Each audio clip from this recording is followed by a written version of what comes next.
So today, day number 7 is a surprise party for you. Woo woo!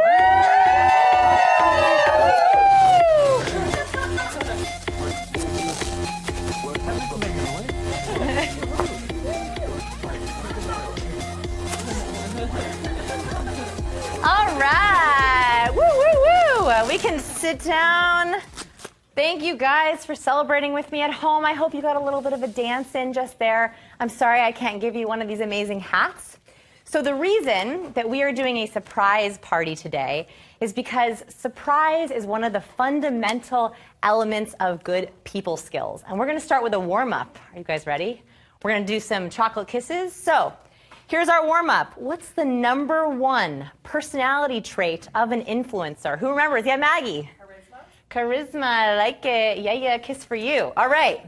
If you got that right at home, I would like you to check out sciencepeople.com/surprise because I have a surprise for you as well for participating. All right. Blank is the pleasure brain chemical. Yeah. Dopamine. I love it. All right. Next question. What is our brain's favorite topic of conversation?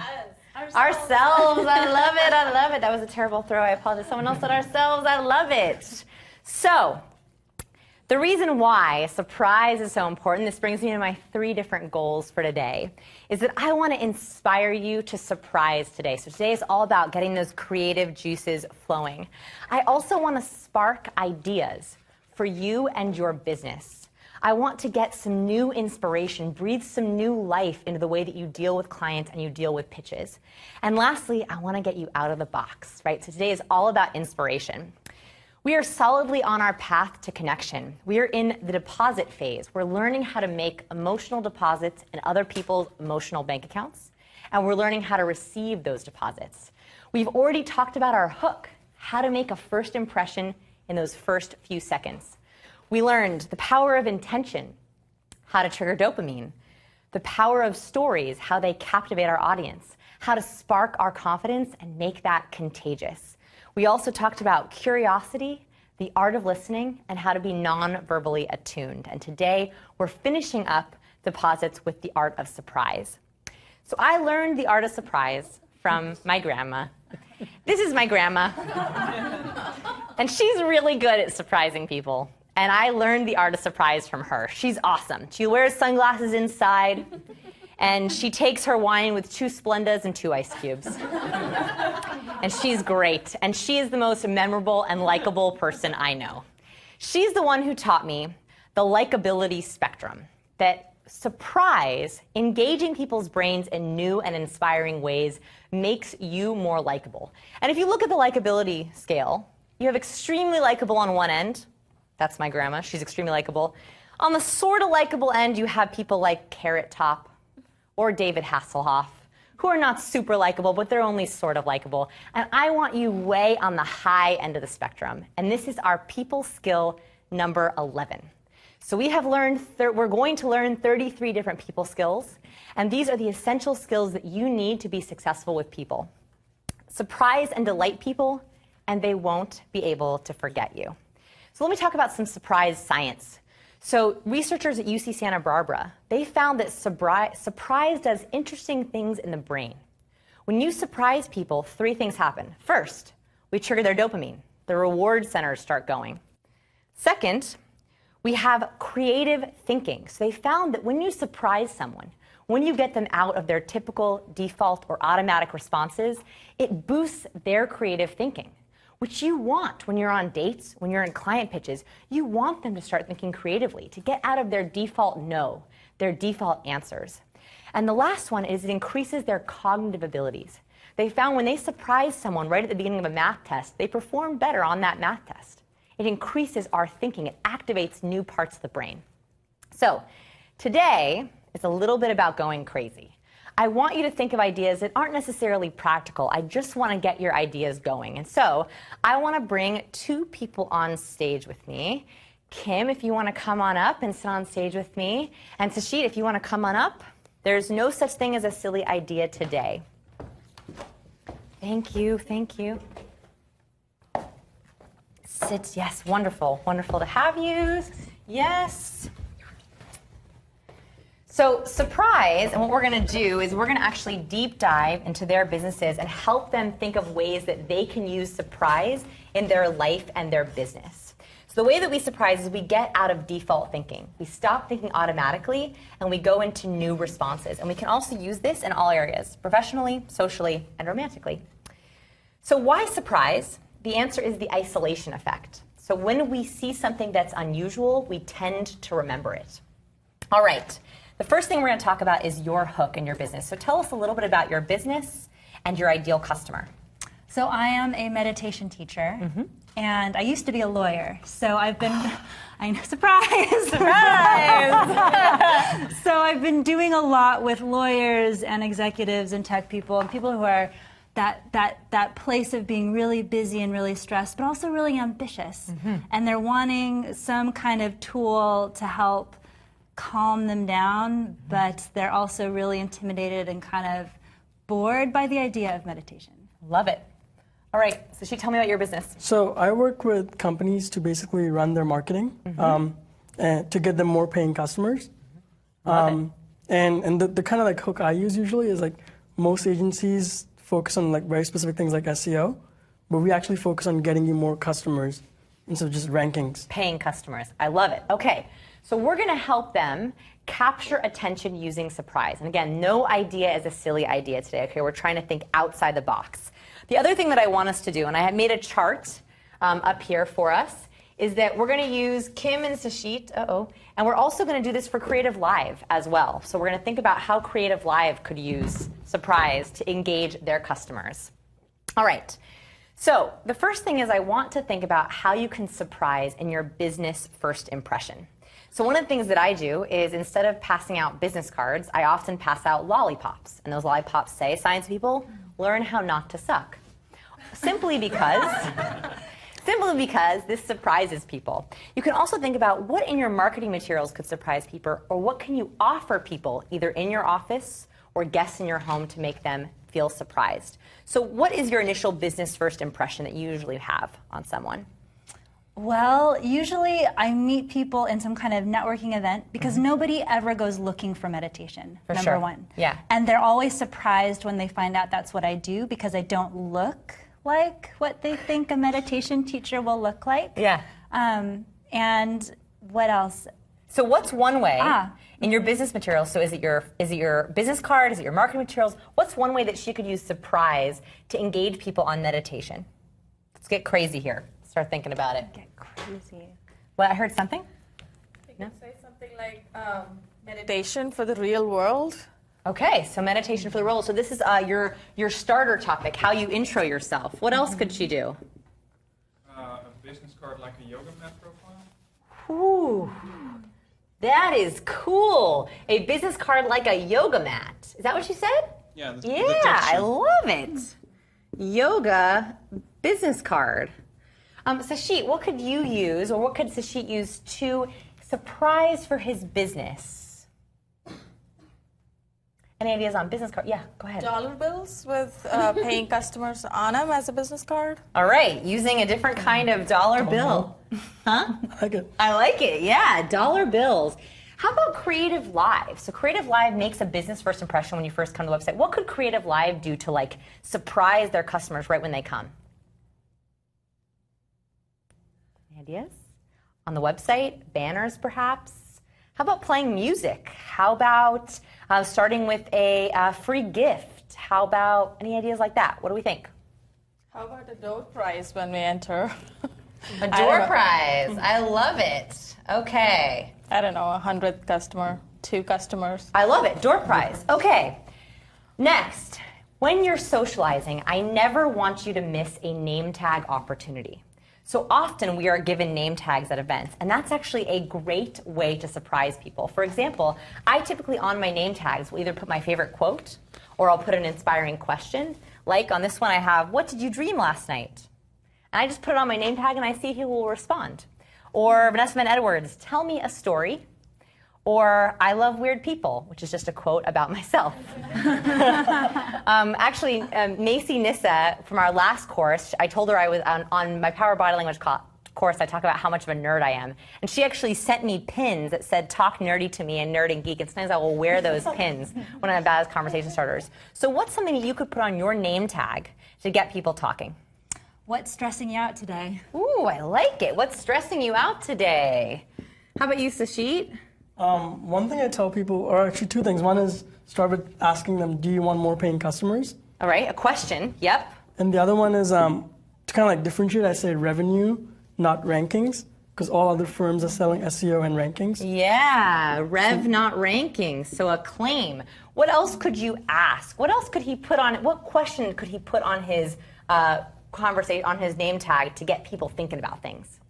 I would actually frame that first question in a negative way, saying something to the effect of, you don't want paying customers, right? What would that do? If you saw that on a name tag, what would you say?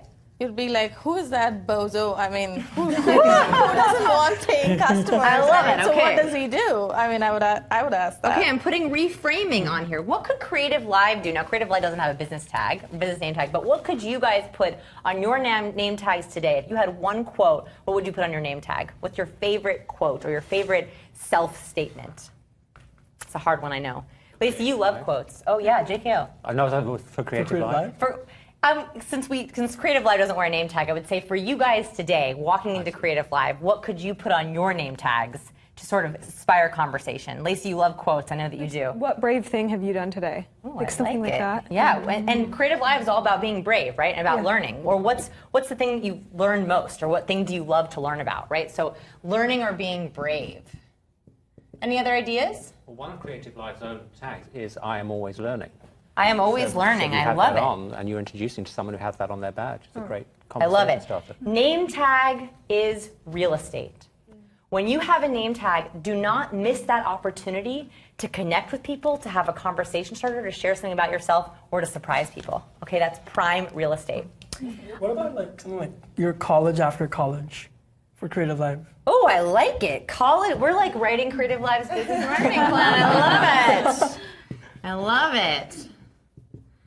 Okay, we'll submit this to them after the course. Yeah. The next thing that I want to talk about is our social first impression. So even in business, we have to connect with people on a social level before we can build a relationship with them. And I never want you to miss drink and food conversation starters. So for example, how many of you have ever been invited to a potluck party or asked to bring something to a party? Yeah, it happens all the time. So instead of bringing the boring wine or beer, why not try bringing a food or drink conversation starter? Here's one that I use. It's a cupcake recipe that I tried that wears little cupcakes that look like rainbows, right? It's just something different. People walk through the buffet line and they're like, these are awesome. Who made these? And that itself is a conversation starter. So what's something that you could bring to your next party that's totally crazy? The thing that comes to mind is beef jerky. Beef jerky! I love it. Sashit, how about you? Dollar bill cake. Dollar bill cake. That's the way to get a conversation going about what your business is. What are some other things that you could bring to a potluck that would be like totally crazy? That would be a conversation starter. I would bring desserts for you because desserts spelled backwards is stressed. Oh my God, can I throw you like a bunch of kisses? You're taking kisses. That was so good. Wow. So I love it. So that was dessert spelled backwards. Wow. Okay, I love it. Right? I knew that would be a great conversation starter for you, right? Crazy. Right. What could Creative Live do as a food conversation starter? It's a crazy one. What could they bring? What could they serve at lunch that would get people talking about their food? And people do talk about the food at Creative Live all the time, right? What could they serve that would be totally crazy? It's a hard one, right? What happens with learning? Yeah. A pineapple. No idea is a crazy idea today, guys. I was going to say that they could serve food that is conducive to learning. right? Chocolate tends to boost learning because it boosts things in the brain. Chewing gum even is said to boost creative thinking, right? So they could serve learning-based food. Yeah, Maggie? I'll say like interactive food would be interesting too, just to like have like a blank canvas as if, you know, you're creating something yourself. So You're creating something at Creative Live. Totally creative food. it's probably not possible, but like the example would be like omelets in the morning, but like everyone can make their own. And Yeah. someone- So the reason why we're doing these exercises is just to get your brain thinking about associating surprise with your brand. There is no brand that cannot use surprise in their business in some way. All right, next. This is law number 12. And actually, you guys can sit down now. Thank you so much for being, and we're going to keep going on your charts, but I don't want to make you sit up here for the whole day. Thank you. Thank you. So this is law number 12. It's having an experimental mindset. So with people, when you're trying new things, sometimes you're going to try things that are going to work. Sometimes you're going to try things that aren't going to work. And that is okay. That's where our best ideas and our best learning happens. So I want to tell you a couple of experiments that I've run that have worked and not worked so well. So for example, and you could, by the way, the key to learning is feedback and practice. And I want you to use this experimental mindset with salespeople, while waiting in line, with patient friends. Every time you practice something, it becomes more solid. That's called the low pressure practice, which we're going to be talking about more and more. So here's an example of an experiment that I ran.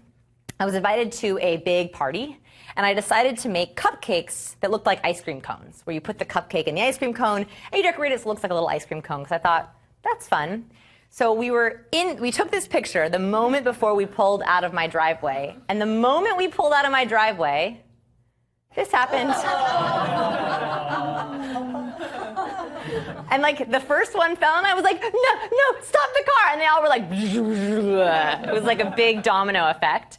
And I was like, you know what? They still look good, so let's just wrap them up, and I'll just serve them just like that. And that is exactly what I did. And it was a great conversation starter, because I brought those, and I was like, we tried, but they didn't work. And I told everyone the story, and it was totally fine. So this is about having an experimental mindset. And Aristotle said, what we learn to do, we learn by doing. In this course, we're talking about a lot of theoretical things. The only way that we can truly embrace it is by trying it, is by doing it and getting feedback and deciding, yes, this works for me, or no, I need to tweak it just a little bit. So I did a business card experiment with the experimental mindset, where I printed up 3 different versions of my business cards. And I passed them out with different emails, and I tracked which ones got the best responses after conferences. And this one, the middle one, is the one that worked the best. It's the card that I use right now in addition to my lollipops. So this is another way that if you're thinking about trying a new business card or trying a new marketing material, you can set up small tests for yourself. There are great printing services where you can print up 100 cards for $5. So I encourage you to try a card that makes you super uncomfortable, just to see what would happen when you pass it out. Can you put a quote on it? Can you put a funny picture on it? Can you make it a yoga mat? Right? What can you do to make that a little bit different and pass it out and see what happens? You will watch people's face light up when they get a surprise that's not a typical business card. I also tried different hair colors, brunette, blonde. Obviously, I chose brunette. But any kind of experiment works because people like that element of surprise. Another area that I want you to think about using surprise is in your email signature. So name tags are unused real estate. Email signatures is another area of unused real estate. That is your last impression, right? Often it's your first impression. People will open up your email, they skim to the bottom, and they check out your email signature. I want you to use that area purposefully. And you might consider using it as an area for surprise. So we did a video on the science of twerking, because why not? And we wanted to surprise people with this video, and we did. And I put this in my email signature, and I get more responses faster from cold pitches where people will directly reference this video in my email signature because it got their attention, because it taught them something about my brand without me having to say it. In that video, I talk about how we apply science to random things that you would never think about. It's a 90-second video. But it shows, it doesn't tell what my brand is about while using the element of surprise. So what are some ways you think you can use your surprise in your email signature? Any ideas? What do you have in your email signature right now?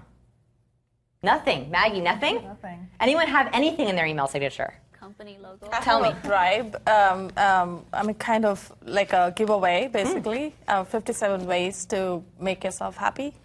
I love it. So that's a great giveaway. So it's a post that they can go to. I love it. What else? Someone else had their hand up. Yeah. I I just have my company logo. All right, so how else could you surprise people at the bottom of that email?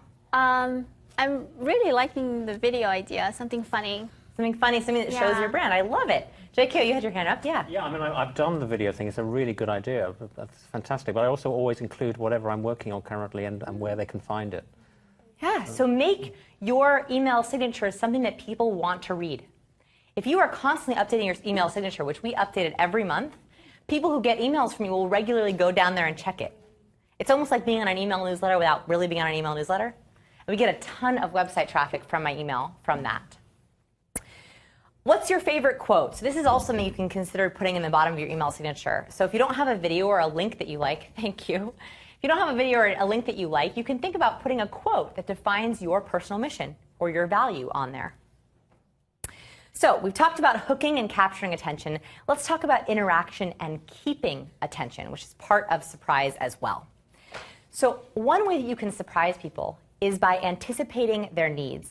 So I went to TEDx Portland as an attendee, and I knew that it was going to be an audience full of my ideal customers.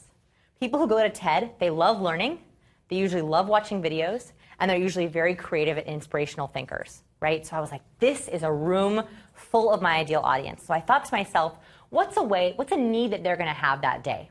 So what I did is I made got a bunch of packets of gum from the 99-cent store, and I put a little title tag on there that says, did you know chewing gum boosts your brain power? Have one on us.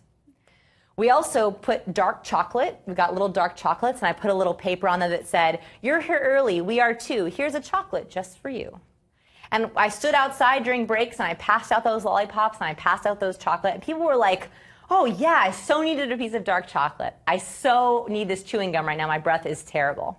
So here's a picture of, we also tied them to lollipops where we said, here's a lollipop just for you. It's totally worth getting out of bed because we're here for TED, right? And people tweeted these, they Instagrammed these, they talked about them because I was able to anticipate their needs that day.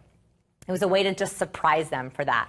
So I know this is a really hard one, but is there any events that you go to, conferences, parties, workshops, where there's a way that you can anticipate someone's needs? Anyone have any ideas on this? Or what's an event that you have coming up? Party or networking event? Josh, do you have any big events? Oh yeah, go ahead. I have a couple of bridal expos coming up that I'm really looking forward to. So how could you use that to surprise people? What could you anticipate to surprise people's needs?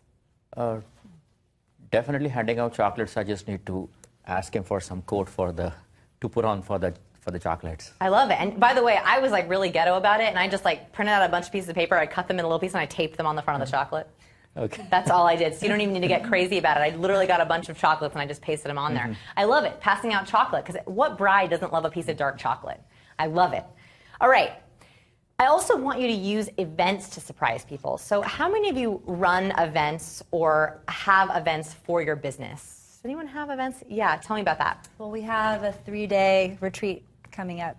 What are you doing at the retreat? We're doing behavior design frameworks and yoga and meditation and well-being. So what's a way that you can surprise people at that event? Well, one of the things we're thinking about is we want to give them a way to really practice these things outside of the studio. Like we'll be in class, but then, for example, say, okay, every time you see, there's this one special butterfly that is on this island, and every time you see that butterfly, you're going to remember that, for your intention, like to use it as a trigger. I love it. For example. I love it. That's great. So I want you to use that event and put in as many surprises as you can think of. And I think that no event is too small to surprise people. For example, at my wedding, we cut our cake with a sword. My husband loves samurai swords, and so we hid it under the table and we brought it out, and he surprised everyone with his sword. We also flew drones at our wedding and filmed our wedding from the sky.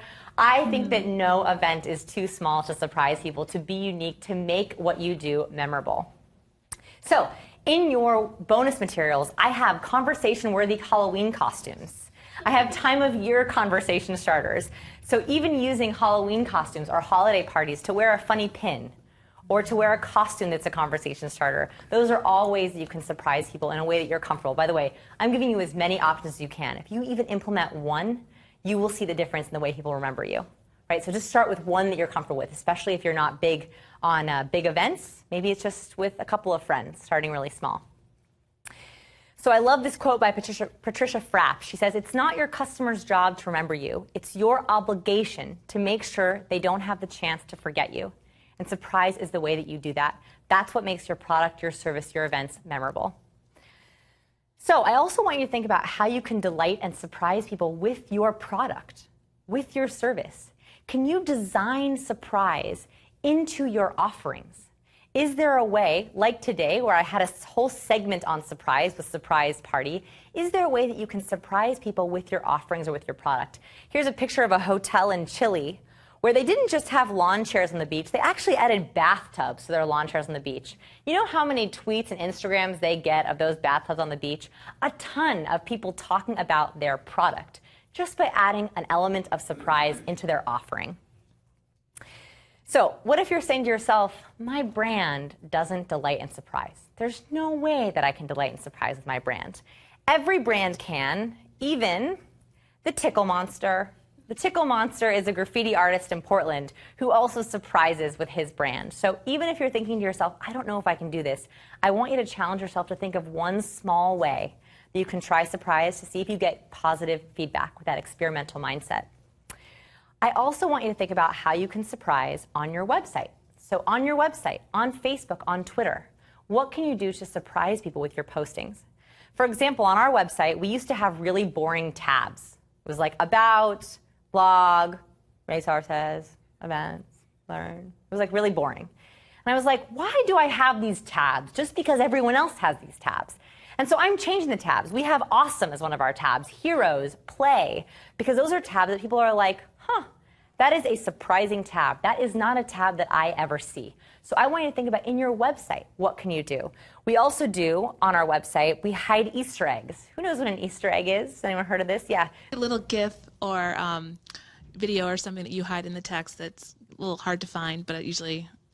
Exactly. So one thing that we do on our website in our posts is I will hide funny GIFs or funny images or funny videos hidden in the text. So if someone happens to scroll over that text and they click on it, they're going to be surprised with a really funny branded video or a GIF that makes them laugh. What does that do? That makes them read my content very, very carefully. It makes people hover over my content more often because they're looking for Easter eggs. They're looking for those surprises. So you can also do this. You can also surprise with thank yous. So how many of you send thank you notes to your clients? I love it. What do you do? Is it usually just a note or, yeah, tell me. I always send a box of like local made chocolates to all my clients. Love it. What else do we do for thank you notes? Yeah. I put cute little stickers. Ah, you use the elements as stickers. I love it. So I want you to use thank you notes as a way that you can surprise people. Chocolates and stickers is perfect. You can also do, of course, notes. Even sometimes just sending a note surprises a client.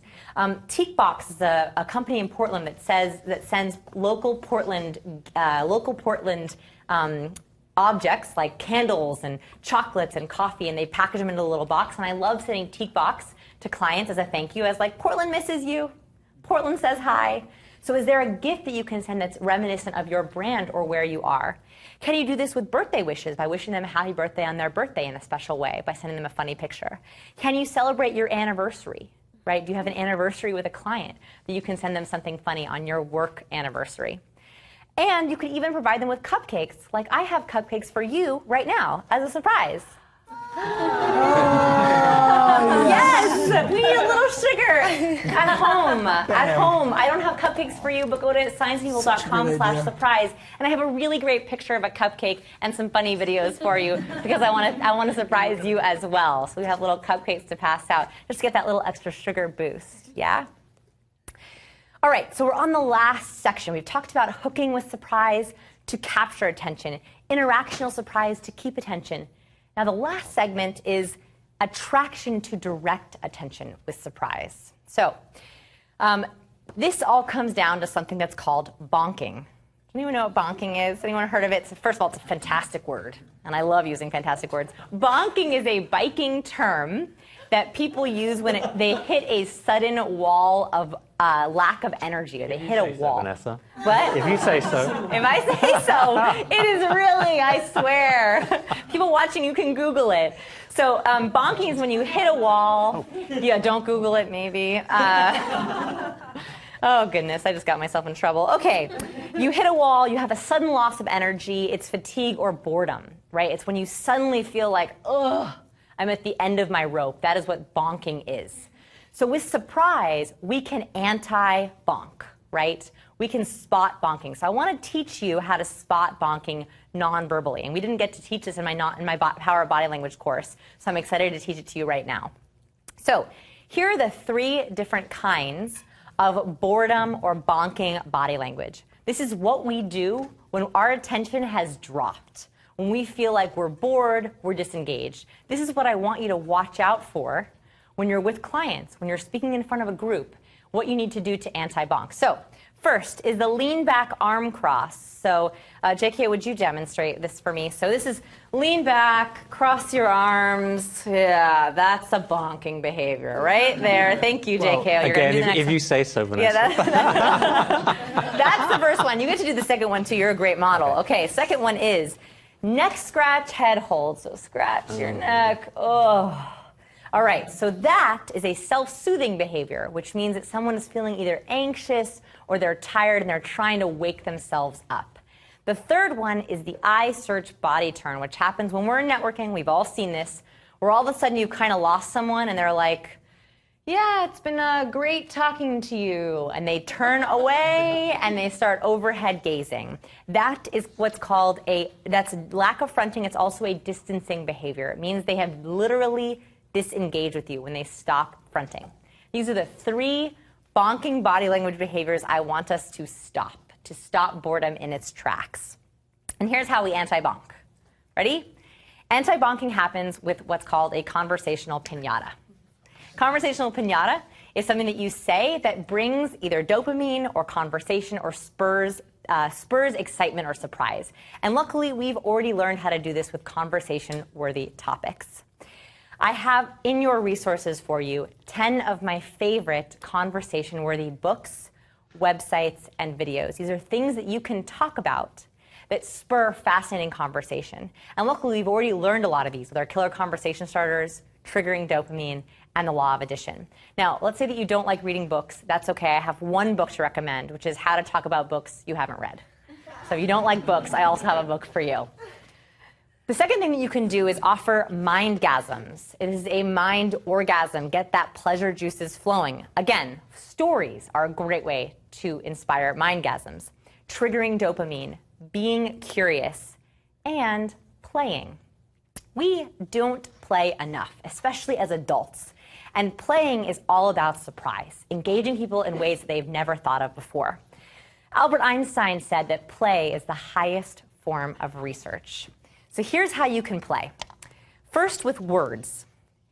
You can play with people with words by asking would you rather questions. And these come up all the time naturally in conversation. If you're with someone and you can see that bonking behavior, you can think about going into a would you rather. And this can be a little bit easier than maybe starting a story. So let's play one right now. Would you rather go back in time to meet your ancestors or travel to the future to meet your grandchildren? Which would you rather? It's a really hard one, right? What do you think, Erica? Oh boy, at first I was like clearly the grandchildren, but then I went back and said, wow, to meet my ancestors. But I think it would be the grandchildren. I love it. Who has the other one? Who would pick the other one? Yeah, tell me. I think it would just be more interesting to see the history of the people rather than the people that come later. I love it. Rather than the people that come later. You like history more. I love it. Yeah. Another would you rather. Would you rather live in a world with no problems or live in a world where you rule? Which would you rather have? A world with no problems or one where you would rule? Sorry. I would rule. You would rather rule. I like it. Who would rather live in a world with no problems? This is definitely me. I would rather live in a problem-free world than rule. I think ruling is so much responsibility. So the reason why I show these is because it gets our brain thinking about new things. And you can play would you rather in all kinds of situations. Someone's drinking red wine. You can say, would you rather drink red wine for the rest of your life or white wine for the rest of your life?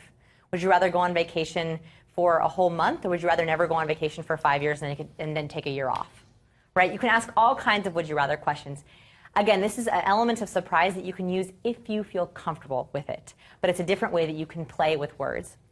The other way that you can play with words is by using imagination. So asking about people's ideals. This is another killer conversation starter that I like to use. So when trigger words come up, you can ask about ideals. What's your ideal vacation?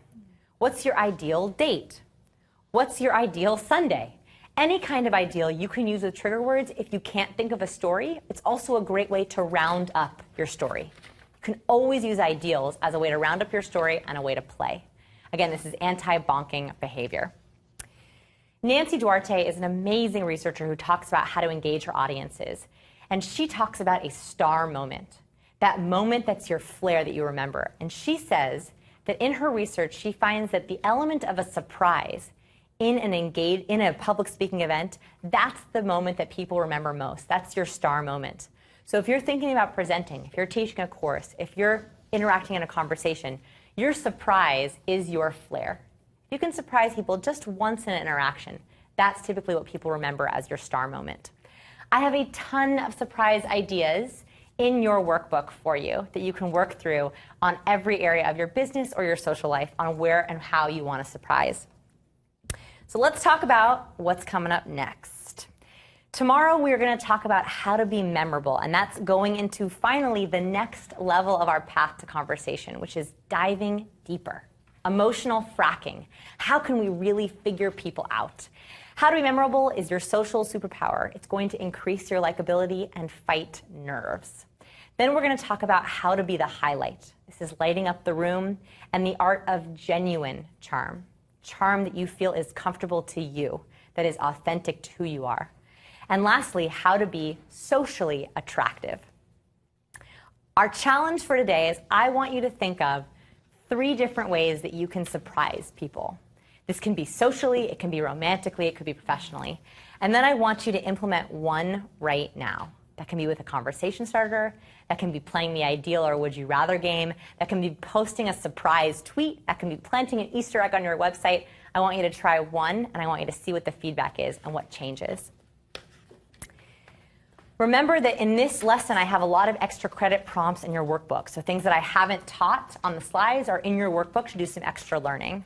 And I want to know, of course, what the most important thing you learned today. JK, would you join me on stage for this? So what is the most important thing you learned today? What was your aha moment when we're talking about surprise? Yeah. So I haven't started my business yet, but what's really awesome from today is just how important playfulness is. And so as I go in and set things up, I think that I'll be able to incorporate a lot of this where otherwise I would have been much more serious and boring, I think. So I appreciate having this validation that it's okay to be playful and it's best to be playful and surprised. Yeah, I love it. I can't wait to see what you create. I can't wait. Yeah, Maggie. I really loved learning at the beginning that that surprise stimulates creative thinking and it speeds up your cognitive ability because I actually thought it did the opposite. I thought it like startled people and made them not. It startles them out of boredom. Yeah. Right. It actually gets those juices flowing. I love it. One more. Is anyone going to update their email signature or use a name tag opportunity? Yes. Who's going to update their email signature with a surprise? I want to hear what it is. Yeah. What are you going to do? So my company name is called Tiny Toast. So I actually recently found a video of a hamster eating a tiny toast. Whoa! Amazing! Yeah. I love it, and I can't wait to hear the feedback that you get from that video. You got to implement. I'm excited. You got to put that somewhere on your site. Yeah, I'm excited to see it too. I love it. Yes. So hopefully at home you can think about your surprise elements as I well. think Babar needs to wear that cape to the next time he goes. You have to wear it out. Yeah. Your cape. Next